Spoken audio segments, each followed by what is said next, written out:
Good morning.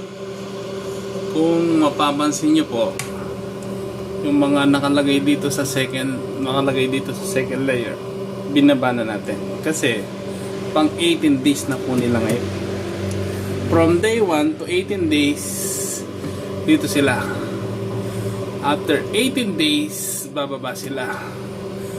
After 3 days, mapipisa na sila. So 21 days po para mapisa ang isang itlog para maging sisiw. Yan. So lalagyan na naman po natin yan. After that, ito na naman ang ibababa natin. After 18 days, mapipisa na naman yan. Maglalagay na naman tayo dyan. So back and forth po tayo. So ganyan po yung sistema natin para makarami ng sisiw, para mapisa ang mga itlog natin sa ating incubator. You know,